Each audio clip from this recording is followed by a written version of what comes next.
अस्सलाम वालेकुम। आप खालिद इकबाल यूट्यूब चैनल देख रहे हैं। नाजरीन, नूर मुकद्दम कत्ल केस पर मैंने बहुत सी वीडियोस बनाई। इस तरह के वाक़यात पर वीडियो बनाना मेरे चैनल की पॉलिसी नहीं, लेकिन ये कत्ल इतना बेईमाना, दर्दनाक, वहशाना था, मैंने समझा कि ऐसे कत्ल पर इंसाफ के लिए आवाज़ बुलंद करना बहुत ज़रूरी है। आज मरकज़ी मुल्ज़म ज़ाहिर जाफ़र, जिसने नूर मुकद्दम के साथ जिनसी ज़्यादती के बाद उसका सर तन से जुदा कर दिया था, को सज़ाए मौत का हुक्म सुना दिया गया है। आज मुझे एसएसपी इन्वेस्टिगेशन अताउर रहमान की तारीफ़ करने दें, जिसकी मेहनत और केस तैयार करने की प्रोफेशनल कॉम्पिटेंसी की वजह से ये मुमकिन हुआ। शाह खावर साहब, जो नूर मुकद्दम के वालिद के वकील थे, उन्होंने भी प्रोफेशनल इंटेलिजेंस का मुजाहरा किया। दो और शरीक मुल्ज़मान को 10-10 साल कैद हुई है, जिसमें माली जान मोहम्मद और चौकीदार इफ्तिखार शामिल हैं। थेरेपी वर्क्स के तमाम मुलाजमीन को भी बरी कर दिया गया है। मुजरम ज़ाहिर जाफ़र के बाप और माँ की बरियत भी हो गई है, जो मेरे लिए सवालिया निशान है, क्योंकि उन पर यह इल्ज़ाम था कि उन्होंने शवाहिद छुपाने की कोशिश की और थेरेपी वर्क से लोगों को वहाँ गलत इन्फॉर्मेशन देकर भेजा। बहरहाल, जैसे मैंने अपनी बहुत सी वीडियोस में कहा कि सबसे ज़्यादा इम्पॉर्टेंट ये है कि मुंसिफ की कुर्सी पे बैठा शख्स केस को कैसे समझ रहा है। ये केस 20 जुलाई 2021 को स्टार्ट हुआ था।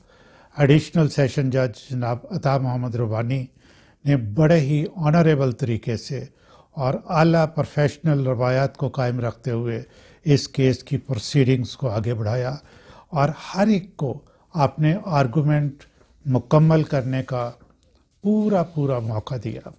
यानी किसी को भी उन्होंने ये नहीं कहा कि आप यहाँ रुक जाएं, ख़त्म करें, या इससे उन्होंने हर एक को पूरा मौका दिया। ये एक इस केस की बहुत अच्छी बात थी, ताकि किसी को ये ना हुआ हो कि जी हमें सुना नहीं गया। नाज़रीन, मैं ये नहीं कहूँगा कि मैं खुश हूँ, मैं मुतमईन का लफ्ज़ इस्तेमाल करूँगा। ज़ाहिर जाफ़र को फांसी, बाकी कौम की बच्चियों को ऐसे दरिंदों को से बचाने के लिए और ऐसे वाक़यात की रोकथाम करने के लिए बहुत ज़रूरी था। इसलिए मैं ये कहूँगा कि मैं बिल्कुल सेटिस्फाइड हूँ कि ये ठीक हुआ।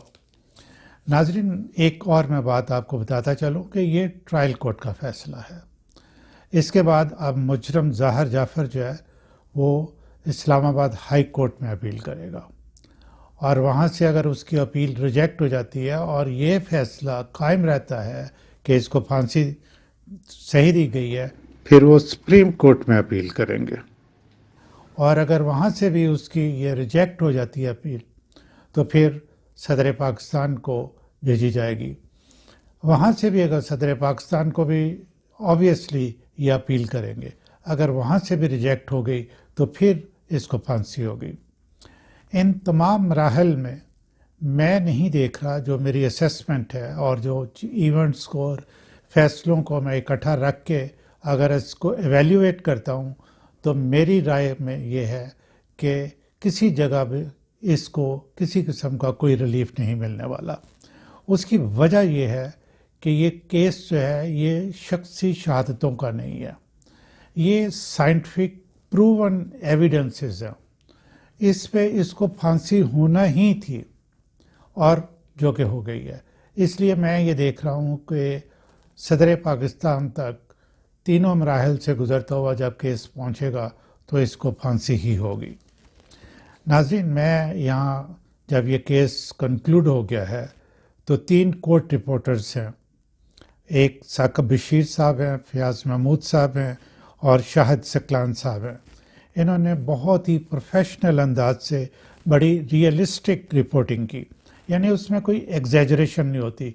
रिपोर्टिंग की खसूसियत ये होती है कि जो बात कही गई है अंदर एग्जैक्टली बग़ैर मिर्च मसाला लगाए उसको पेश किया जाए اور ان تینوں نے یہ کارنامہ سر انجام دیا ہے، اس لیے میں ان کی رپورٹنگ کی ضرور تعریف کروں گا۔ میں نے اپنی متعدد ویڈیوز میں بتایا تھا کہ دوسرے ملکوں میں مقیم، خاص طور پہ امریکہ اور برطانیہ میں بہت سے پاکستانی جو ہیں جب بھی ویکینڈز پہ مختلف جگہوں پہ اکٹھے ہوتے ہیں تو وہ اس کیس کو ضرور ڈسکس کرتے ہیں، اور مجھے جتنے لوگ ہیں وہ میری ویڈیوز کے تھرو اور واٹس ایپ کے تھرو پوچھتے بھی رہتے تھے کہ اس پہ بتائیں کہ کیا ہو رہا ہے یا کیا ہوگا۔ تو میرے ایک دوست کیسر اقبال نے امریکہ سے نور مقدم کے بارے میں ایک نظم لکھ کے بھیجی تھی جو آپ کو میں نے پہلے بھی سنائی تھی۔ اب میں دوبارہ آپ کے سامنے وہ آپ کو وہی جو ہے وہ کلپ دوبارہ آپ کو سناتا ہوں۔ نور جگمگاتے سورج کی ایک کرن، جس نے اندھیری شب میں مانند چراغ اپنے نفس سے ہستی سے کئی چراغوں کو روشن کرنا تھا، مگر وہ باطل اندھیروں کی زد میں آ کر اپنا چراغ نور بجھا بیٹھی۔ یہ دیکھیں بادل جو ہے اس وقت گرج رہے ہیں، آپ نے بھی آواز شاید سنی ہوگی۔ شب ظلمات اتنی کٹھن اور سنگ دل، جیسے جہنم کی اندھیری رات۔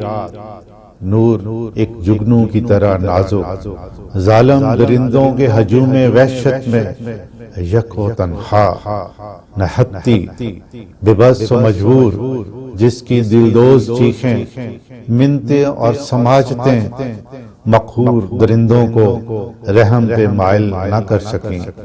نور چیختی رہی، بے حس و بدحواس قاتل وحشانہ ستم ڈھاتے رہے۔ نور قتل ہوئی، اس کا سر تن سے جدا کر دیا گیا، لیکن نور تو روشنی تھی، وہ جگمگاتی ہوئی گنگور اندھیروں کے قفس میں رہی، مگر اور روشن ہے، وہ روشن رہے گی۔ کیا ظلمت شب کسی سورج کی نورانی کرنوں کو روک سکی ہے کبھی؟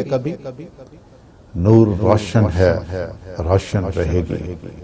ناظرین، میں آخر میں دعا کروں گا کہ اللہ تعالیٰ پاکستان میں سب کو محفوظ رکھے، اور خاص طور پہ اس طرح کا جو رجحان ہے کہ ہم پاورفل ہیں، پیسے والے ہیں، یا اور کوئی ہمارا کوئی پوزیشنز رکھتا ہے اس لیے قانون ہمارے لیے نہیں ہے، یہ بات ختم ہو اور پاکستان میں قانون سب کے لیے ہو۔ آج کے لیے اتنا ہی، اور اگر اور کوئی امپورٹنٹ اس میں ٹرن آیا تو میں آپ کے ساتھ ضرور شیئر کروں گا۔ خالد اقبال کی طرف سے آپ سب کے لیے بہت دعائیں۔